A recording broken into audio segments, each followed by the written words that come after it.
Hello, everyone. Lawfare senior editor Scott R. Anderson here, tuning in for a special supplemental edition of our Trump Trials and Tribulations series.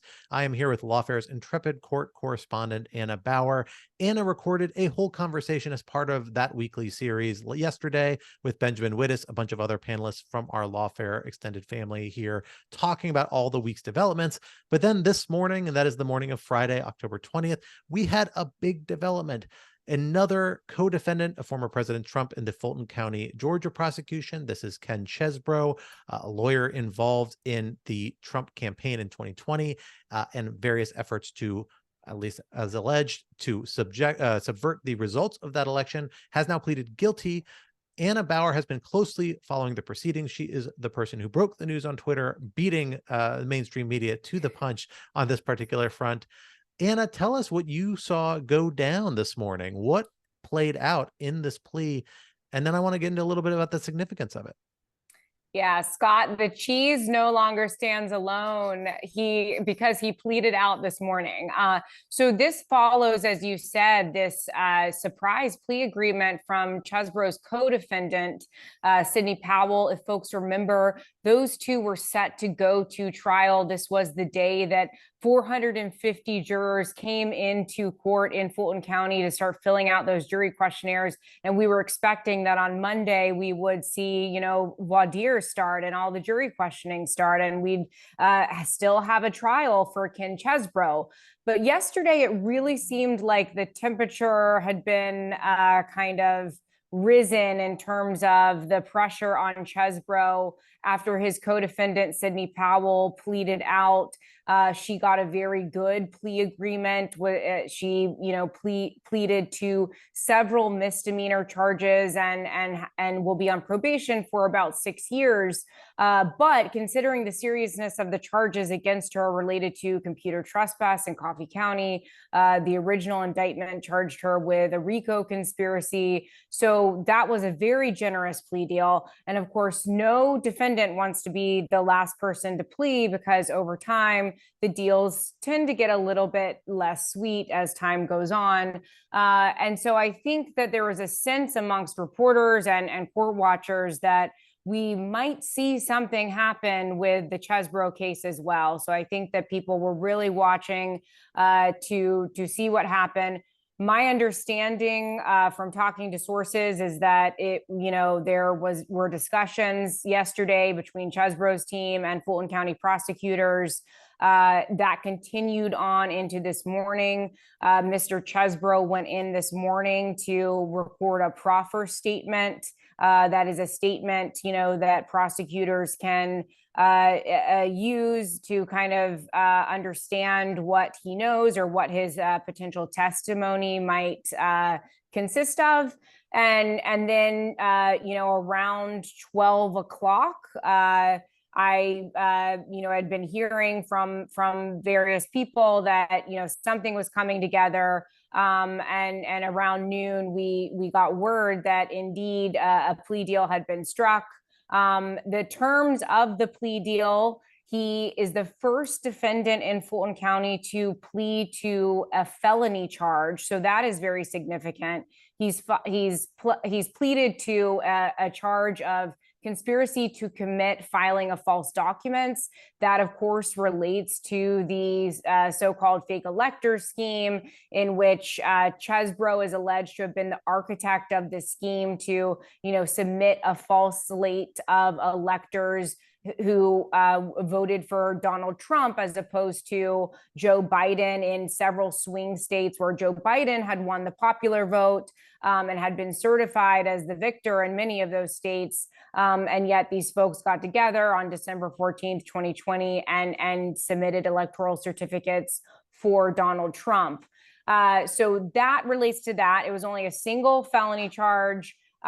He will get approximately 5 years of probation, which could ultimately be reduced to about 3 years, depending on some circumstances and whether or not he meets some conditions and stays out of trouble. He gets first offender status, which is important because it means that after, staying out of trouble for several years and meeting the requirements of Georgia's First Offender Act, he could eventually basically have that charge kind of erased, and he'll be able to honestly say that he's never been convicted of a felony or of any crime. So and then importantly for Chesebro, who is an attorney and has, is licensed in several states, this will not be considered a crime of moral turpitude, which is one of the conditions that we've seen in both the Scott Hall and the Sidney Powell plea deals. And the reason for that is that could be relevant to any kind of bar disciplinary proceedings that might be brought against Mr. Chesebro. I believe that there's at least one bar disciplinary proceeding that he has been brought against him already.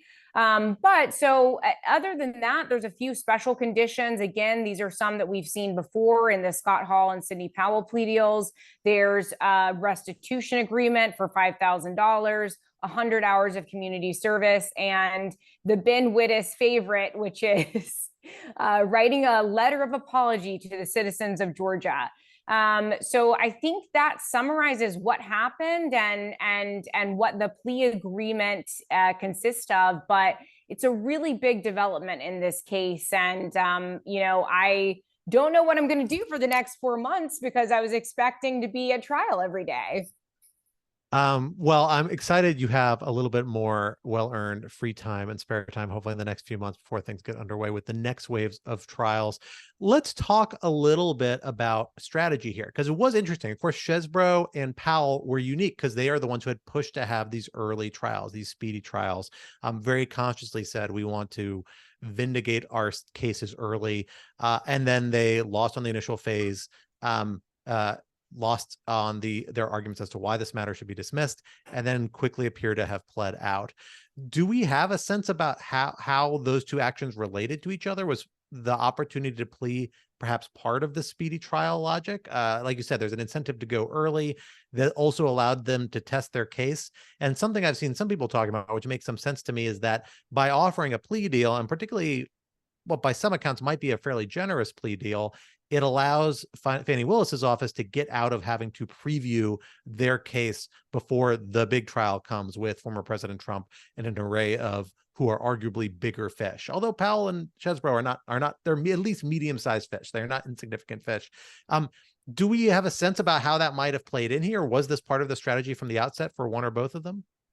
I mean, look, I think that it was really smart of these attorneys to make these speedy trial demands. It was a move that many people did not expect. I didn't expect it. I thought that all of these defendants, I assumed, would, try to delay. And it's the equivalent of kind of, throwing a nuclear bomb into the proceeding when you have 19 co-defendants and the state is not expecting to bring any of those people to trial for at least 6 months. And they're saying that they want to try everyone together. And they're saying that the trial is going to take 4+ months with 150 witnesses. So I think that if it was a part of the strategy to maybe get a sweeter plea, it probably was very effective because in many ways, prosecutors are not going to want to show Trump and the, quote, big fish a preview of their case in chief.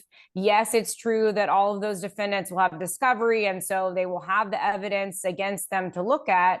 But, there's something to this idea that a defense counsel for Trump, for Giuliani, for Eastman, for Meadows would be able to have the opportunity, if Chesebro and Powell went to trial, to sit in court every day or watch the live stream every day and see exactly how the state is, presenting the evidence of this RICO conspiracy. And so by avoiding all of that, the prosecutors get to avoid the preview and the kind of strategic advantage that would go to these defense counsel who are not a part of the speedy trial demand defendants. So I think it gave Chesebro and Powell a little bit of leverage in that respect. And I think that, those attorneys got really good deals for their clients. And I think that it ultimately is a strategy that paid off for them. So, I don't, of course, we're talking about counterfactuals. I don't know what would have happened if they did go to trial, but it seems like this was something that was ended up being a strategic advantage for both Chesebro and Powell. So one comment I saw, a reaction from one of former President Trump's lawyers in the Fulton County matter, I believe, if I recall correctly, although I might have the details off on that. One of his reactions was that it was telling, the fact that the DA's office in both cases dropped the RICO charge, which is, of course, is kind of the umbrella charge that's being applied against all the defendants in this case. In some ways, the most serious ones would have to be dropped in this case because I believe it's a felony if they were trying to avoid permanent longstanding felony kind of matters. Do we have a sense of that entering in here? Of course, there might be inclined, the DA's office might be inclined to drop charges on which they have sort of legal concerns. But is there any sign of that entering into, or any sense of the logic behind which charges they stuck with, which charges they didn't, other than that apparent desire, as you've already noted, to avoid the felony because these are both lawyers and it affects their bar status? Yeah, I mean, I think that the avoiding a felony and the bar status thing is a big part of it. I would need to look at some of the questions around, is a RICO charge a crime of moral turpitude in most jurisdictions, and that kind of thing. I'm not sure how that factors in. But I think that, the Trump defense attorneys can say that all they want, but it doesn't change the fact that what Chesebro and Powell pleaded to is not necessarily the extent of the significance of their cooperation, right? Because the way that I read these plea agreements, it's not as though I've seen some arguments from people, for example, with Sidney Powell, that because she only pleaded to charges related to the Coffee County events, the breach of voting systems there, that means that, in some ways her cooperation is less valuable. But when you look at the agreement, I mean, I do not read it to mean that her testimony would be limited to just the events in Coffee County. And we know that, in a RICO case, really all you have to prove is, I mean, depending on you have to prove some predicate acts and that kind of thing. But to some extent, it's just very helpful to prove even one of those overt acts that are in the indictment. One of those overt acts, for example, is the contentious White House meeting that was held on December 18th, in which Trump suggested that Sidney Powell may be appointed as special counsel, and that there were discussions about seizing voting machines through an executive order. Sidney Powell can testify to that, and that is something that is really helpful to the state's case. There's all kinds of documents that she can probably provide and that kind of thing. And I think the same is true of Mr. Chesebro as well, that even if he didn't plead out to the RICO charge, that doesn't mean that his testimony or that, documents he can provide or other types of investigative information that he can provide are in any way less helpful to the prosecution. So I'm not really buying this idea that, in some way it really means something that RICO charge was dropped.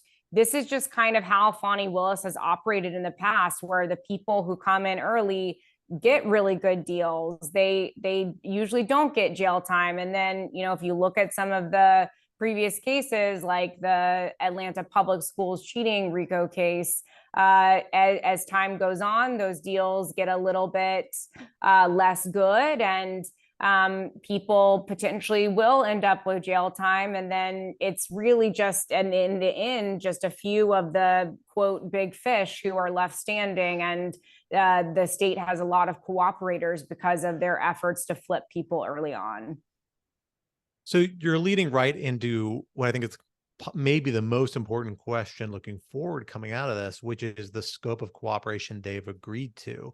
I didn't get a chance to watch Chesebro's proceeding where he pled out to this, but I did watch the one for Sidney Powell the other day. And I thought it was really notable that the terms of the agreement as they were read out, I actually haven't seen the written copy, but as she read them out loud, was that they agreed to participate in any and all proceedings involving any of their co-defendants. And that's notable because, of course, a lot of their co-defendants, and particularly, one of their co-defendants, former President Trump, and a lot of the matters that are at issue in Fulton County are also at issue in the January 6th trial. And that's happening in federal court in Washington, D.C. Do we have a sense yet, or am I right or wrong in inferring that that scope of that cooperation agreement could include testimony in the federal trial as well as any state trials? Because it didn't appear to have any sort of caveat that would suggest it's only matters pursued by this office, and the use of the any and all proceedings language seemed pretty telling to me.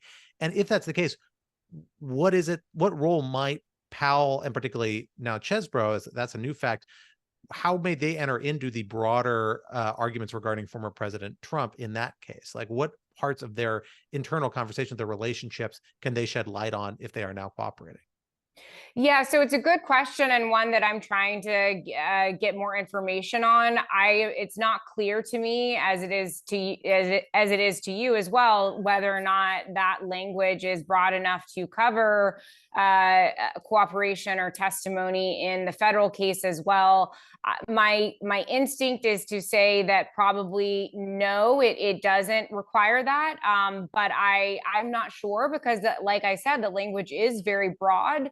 But I agree with Ben in the discussion that we had yesterday, where he said, even if there's not some sort of already existing agreement with federal prosecutors as well, and even if this doesn't necessarily cover the federal future testimony or cooperation in the federal case, entering into this plea agreement in the state case that does overlap very much with the DC indictment, in which both of these people have been identified as unindicted co-conspirators. Both Sidney Powell and Chesebro have been, publicly identified or believed to be, I think it's co-conspirator 5 and co-conspirator 3 in the Trump indictment.